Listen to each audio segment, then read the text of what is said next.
बादल ऊपर होते हैं और समुद्र नीचे रहता है। इसका कारण क्या है? समुद्र ऊपर क्यों नहीं बना और बादल नीचे क्यों नहीं रहे? आप विचार करो। नहीं, बादल तो ऊपर ही हैं, समुद्र को नीचे ही रहना पड़ा। कारण क्या है?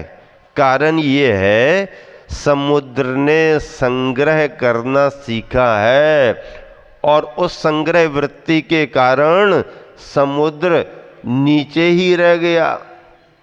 बादलों ने देना सीखा है, इसलिए देने वाले बादल ऊपर ऊपर ऊपर ऊपर दिखाई दे रहे हैं। और ध्यान रखना, देने वाले बादलों का जल मीठा होता है और संग्रह करने वाले समुद्र का जल कैसा होता है? खारा। आप कहोगे महाराज खारा भी तो अच्छा लगता है ना, मीठा मीठा खाते खाते फिर खारा भी तो चाहिए पड़ता है ना। ये खाने वाने वाली बात नहीं कर रहे। संग्रह करने वाला समुद्र खारा बन करके रह गया और पानी का दान देने वाले बादलों से मिलने वाला पानी मीठा बन करके आया। और एक विशेष बात बताते हैं, बादलों में पानी जब तक भरा रहता है बादल काले काले रहते हैं। पानी बहुत है लेकिन अपने पास ही रखे हैं, अपने पास एक बूंद भी नहीं देंगे।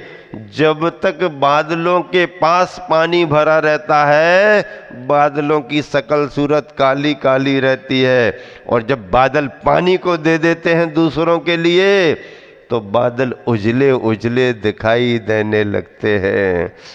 संग्रह करने वाला कुरूपी होता है और संग्रहित द्रव्य का दान देने वाला सुंदर और सुरूपी हो जाता है।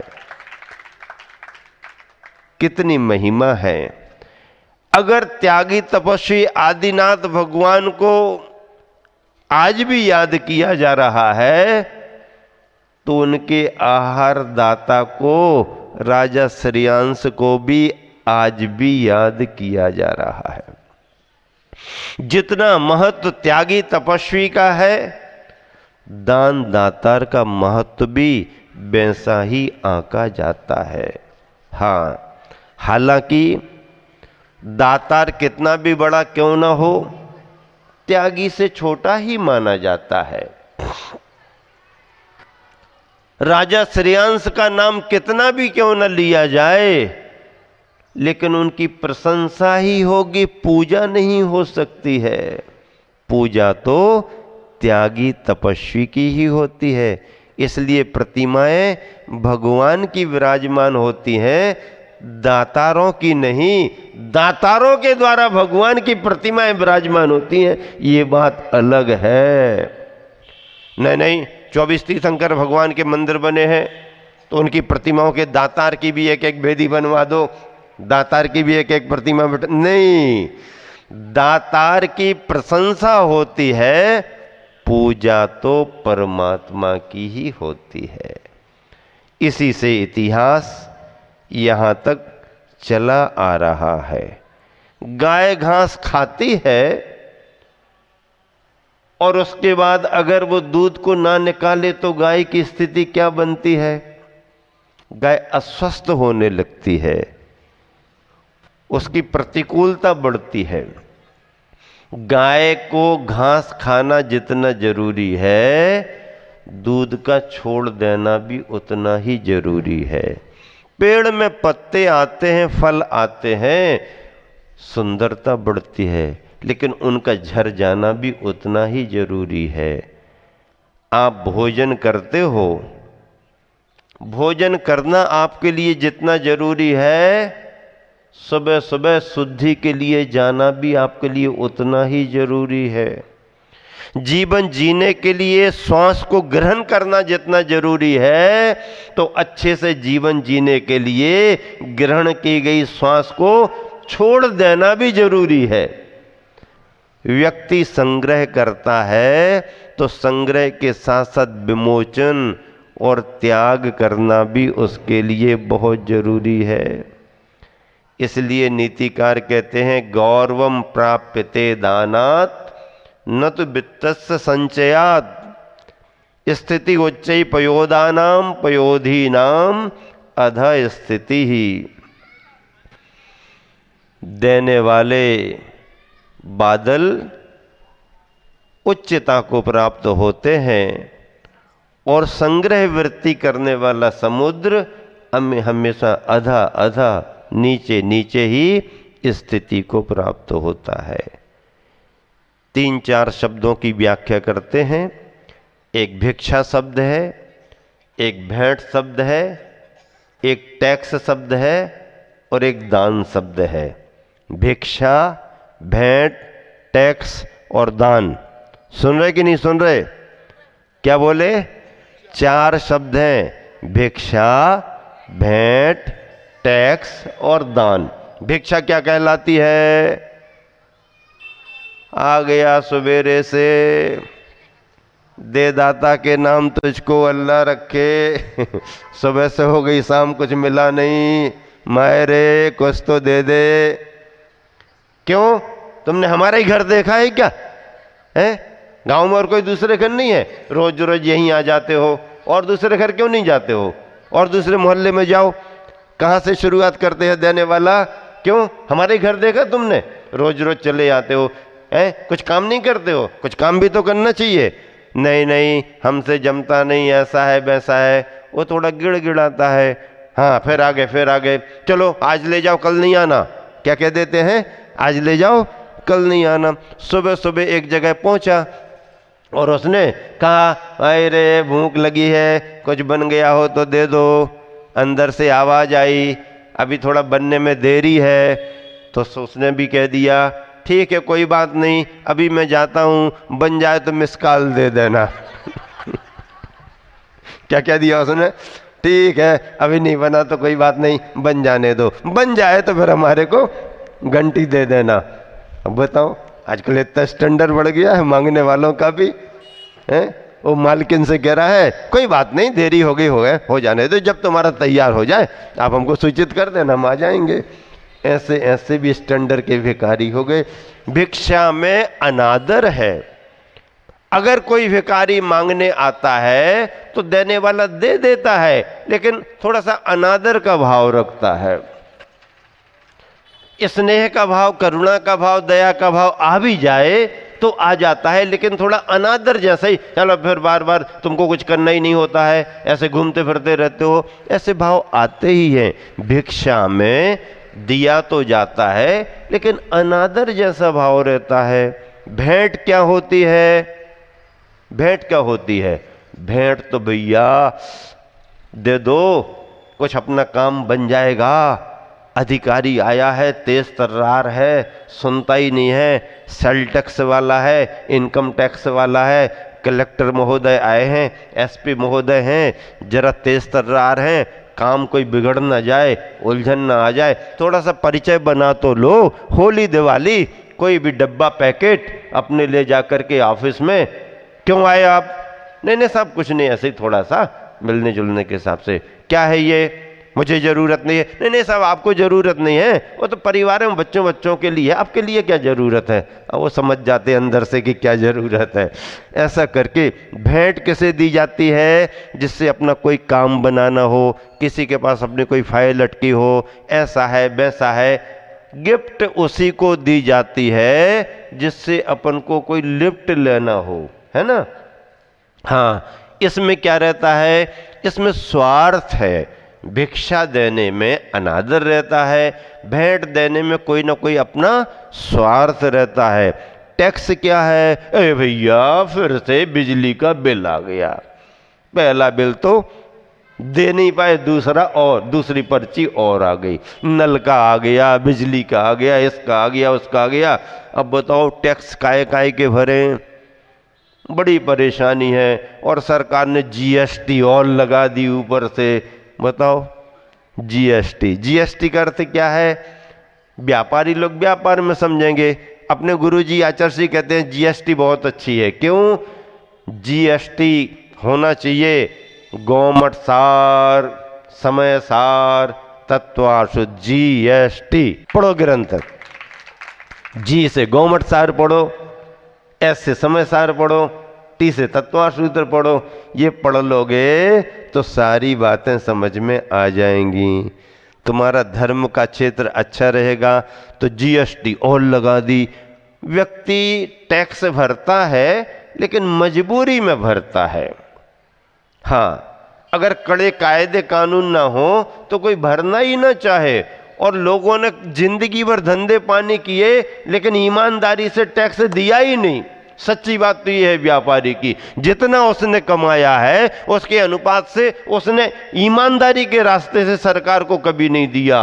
अब ये बना दिया, अब देना पड़ रहा है, अब मामला मुश्किल में लग रहा है। क्यों? आदत तो पड़ी थी, कच्ची पर्ची बनाओ धंधा करो, कच्ची बनाओ धंधा करो, कच्ची बना बना के धंधा करोड़ों के करते रहे। अब पक्के बना बना के, पक्के बना बना के करो, अब मुश्किल में लगी। गलत कुछ नहीं है, आपकी आदत बदलने में आपको लग रहा है। ये तो होता ही है भैया। तुम भी कमाओ, सरकार को भी दो, तुम भी कमाओ, सरकार को भी दो, तुम कमाओ, खूब कमाओ, सरकार को भी देते जाओ। ये सब व्यापारिक नीतियां हैं। तो क्या है? भिक्षा में अनादर है, भेंट में स्वार्थ है, टैक्स में मजबूरी है, दान में न अनादर है, न स्वार्थ है और न मजबूरी है। मैं दाता बन करके खड़ा हूं, किसी के कहने से मैंने चौका नहीं लगाया, अपनी भावनाओं से चौका लगाया है। व्यवस्था की दृष्टि से कार्यकर्ता एक दूसरे को सूचित करें, वो सहयोग माना जाता है व्यवस्था में, लेकिन बाध्यता नहीं है कि चौका तो मैं लगाना ही पड़ेगा।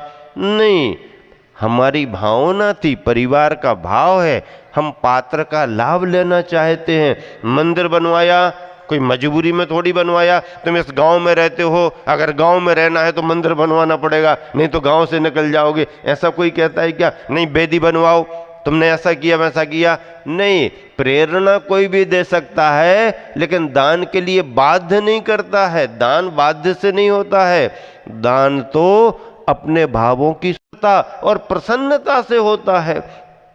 चाहे थोड़ा करें चाहे बड़ा करें। बड़े बड़े दान दातार हुए हैं, उन्होंने बड़े बड़े काम किए हैं, कोई मजबूरी में नहीं किए, उत्साह से किए हैं। और परिवार से काम होता है तो किसी एक व्यक्ति ने घोषित कर दिया है उसी को सारा पुण्य मिलेगा, ऐसा भी नहीं है, ऐसा भी नहीं है। पुण्य तो परिवार के सारे सदस्यों को भी मिलता है, क्योंकि सारे परिवार की अनुमोदना से ही तो उस व्यक्ति ने बात आगे बढ़ाई है।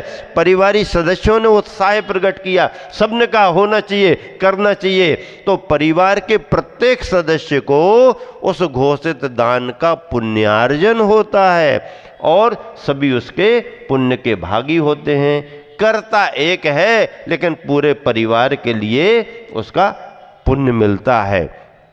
इस तरह से बड़े बड़े श्रेष्ठियों ने, राजाओं ने देश दुनिया में जब भी भलाई के काम किए हैं तो अपनी भावनाओं से किए हैं, अपनी स्वतंत्रता से किए हैं और अपनी प्रसन्नता से किए हैं। उसका परिणाम है कि इतिहास आज भी अजर अमर बना हुआ है, आज भी अजर अमर बना हुआ है इतिहास। मुझे गुरुवर का एक संदर्भ याद आ रहा। एक परिवार बहुत बड़ी परेशानी में फंस गया, व्यापार बंद हो गया, घर के आजीविका के साधन भी खत्म हो गए और बहुत परेशानी में आ गया। जैन परिवार था। अब जब उसे कहीं से कोई उपाय नहीं सूझा, पहले तो उसने उपाय किए, लेकिन जब प्रबंध नहीं हुआ तो उसका कहना था कि एक दो बार तो हमने और ऐसे विकल्प कर लिए कि जीवन ही समाप्त कर दो, लेकिन फिर भी हिम्मत नहीं हुई, क्योंकि जानता था धर्म के लिए पुण्य पाप को। तो कसाय भाव आ भी गए तो भी वो संभला कि नहीं, ये ठीक नहीं है, समय बदल जाएगा। फिर उसने आचर्षि के बारे में नाम सुना कि जैन समाज के गुरु, वो जैनी था, बहुत बड़े गुरु हैं आचार्य विद्यासागर जी। चलो एक बार उनके दर्शन तो कर लेना चाहिए, इसी में अशुभ कर्म टल जाए, और अगर कुछ बात करने का मौका मिल जाए तो और अच्छी बात है। वो जैसे तैसे जुगाड़ इंतजाम करके आचार्य श्री के पास तक आया, और संयोग से उसे समय भी मिल गया कि उस समय आचार्य श्री थोड़े फ्री उसको दिखे। वो जाकर के बैठ गया, रोने लगा, कुछ बोला ही नहीं। आचार्य श्री ने उसकी तरफ देखा, आचार्य श्री को लगा परेशान जैसा दिख रहा है, क्या बात है भाई, परेशान क्यों दिख रहे हो। उसको कहने का मौका मिल गया, उसने अपनी सारी बात सहज भाव से बता दी, गुरुदेव बहुत कुछ था लेकिन समय ने ऐसा पलटा खाया, सब बर्बाद हो गया, परिवार बिखर गया, ये परेशानी ऊपर आसान, मेरे तो मरने के भाव हो रहे थे, लेकिन भाव हुआ कि एक बार गुरु की वंदना कर लें, अगर कुछ हो जाए तो ठीक है, नहीं तो मरना तो है ही। आचार्य श्री के मन में आया कि यहाँ तक आ गया है तो भाग्य कुछ तो है, नहीं तो वहीं मर जाता, आ ही नहीं पाता। जैनी बंधु है, इसको थोड़ा सा संबोधन देना चाहिए। क्या करते क्या, सब पूछताछ करके फिर आचार्य श्री ने बहुत विचार किया। अब वो ये सोच करके आया था कि कोई मंत्र बता देंगे, कोई आशीर्वाद दे देंगे, कोई कह देंगे कि हम फलाने के द्वारा तुम्हारा प्रबंध करा देंगे। ये तो आचार्य श्री ने कुछ कहा ही नहीं, कोई इंतजाम की बातें ही नहीं करी। और जब उसने पूछा गुरुदेव क्या करूं, तो आचार्य श्री ने धीरे से कहा जो गया सो गया, कोई बात नहीं, अभी भी थोड़ा दान देना शुरू करो, अभी भी दान देना शुरू करो। वो कह रहा खाने का इंतजाम नहीं है, दान देना शुरू करो। कहाँ से दें गुरुदेव, है ही नहीं हमारे पास। नहीं नहीं, जो भी तुम्हारे पास सुबह से शाम तक होता है उसमें से कुछ भी आप किसी को देना शुरू करो, कुछ भी देना शुरू करो। उसे बात ख्याल में आई, थोड़ा सा मंदिर में चढ़ाना शुरू किया, थोड़ा किसी को देना शुरू, जो भी उसके सुबह शाम का इंतजाम। धीरे धीरे परिणाम ये आया कि देते देते देते अशुभ कर्म उसका पुनः टलने लगा और पुनः पुण्य कर्म का उदय आ गया, अनुकूलताएं बन गई।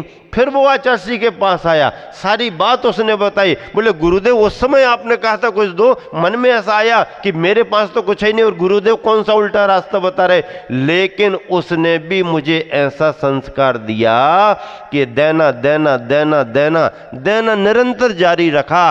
परिणाम दे रहा हूं तो लौट लौट करके आने लगा, लौट लौट करके आने लगा, लौट लौट करके आने लगा। आप मंदिरों में चाहे मूर्ति को लेकर के, चाहे शिखर को लेकर के, चाहे वेदी को लेकर के, प्रतिमाओं को लेकर के, जिनवानी को लेकर के, पूजन की सामग्री को लेकर के, जिस किसी में भी करते हो, आपका गया नहीं है, लौट लौट करके आने वाला है। इतने बड़े बड़े महापात्र बन गए, इतना अच्छा पाषाण का मंदिर तैयार कर दिया, 150 वर्ष पहले पूर्वज कुछ करके गए होंगे, आज आप उसका इतिहास दोहरा रहे हो और बहुत बड़ी गरिमा और प्रभावना के साथ इतिहास दोहरा रहे हो। गुरुवर आचार्य विद्यासागर जी का नाम जुड़ा है तो अपने आप में इतिहास तो आपका अजर अमर हो ही गया है। बहुत बड़ी बात है। जिसने दिया उसके घर जल गया दिया, और जिसने ना दिया वो बन गया ना दिया। ना दिया समझते, नंदी, बैलों में एक विशेष नंदी, जिसने दिया उसके घर जल गया दिया, और जिसने ना दिया